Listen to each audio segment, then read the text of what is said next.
This programme contains strong language from the outset and throughout.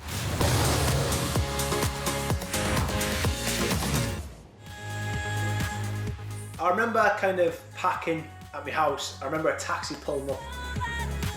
And then the taxi went all the way to Newcastle. It was a very long taxi journey. And we pulled up the door and I just jumped out and I walked in and I remember walking through the door and everyone was waiting in the kitchen. Fancy seeing you here. Vicky. Three people in the house. Nice to meet you, Gary. Nice to meet you. Nice to meet you.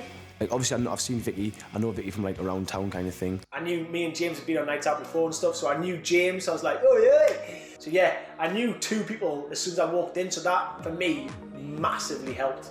Ready? Shots, first night out. First night out. We can break these chains, break these chains. Gary was the perfect candidate for Geordie Shore.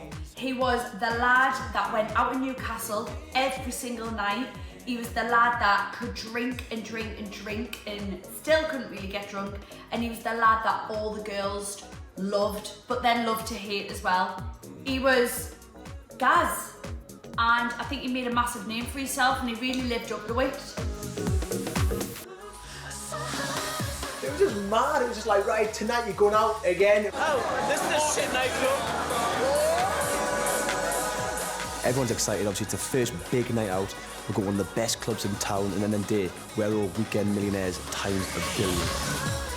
We're just getting ready every night and just going out and just going to the gym, and we're getting chauffeured to a gym, training, chauffeured back, ready, out, on it, waking up, gym. And I was like, how have I landed this job?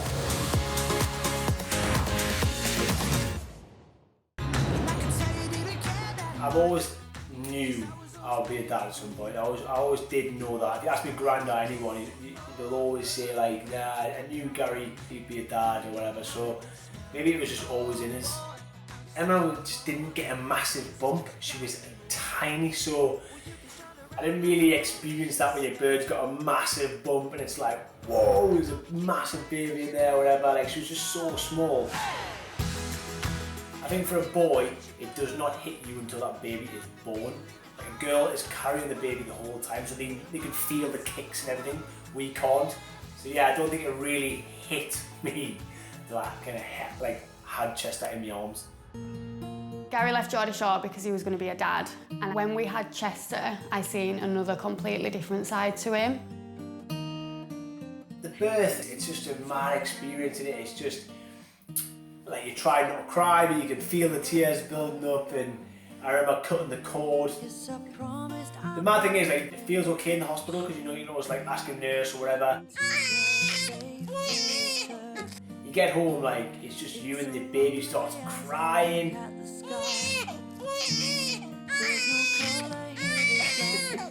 I think anyone that obviously has had a kid, it's just one of them moments where it just doesn't really feel real until about a few hours after. You just find yourself standing there staring at this baby thinking, this kid, like, is my responsibility. And I think that is when it hits home, that you can't just lie in bed all day, you can't just pop out whenever you want. Like, it's like getting a dog and then realising 2 weeks later, like, shit, we can't just go on holiday. Like, we've got a dog times 1,000. Do you know what I mean? It's mental. Come here. Come here. Yeah. Yeah. Welcome home. Gary was just so excited when Chester was born and becoming a dad, and you just grow up instantly, really, when you've got the child, even though you panic a little bit as to what you're going to do and how you're going to cope. Hey, yeah. There you are.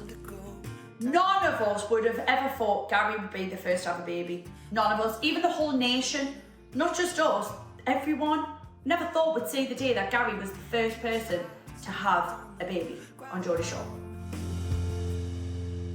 Chester was dairy intolerant and had acid reflux. And we didn't get that diagnosed till about 10 weeks in.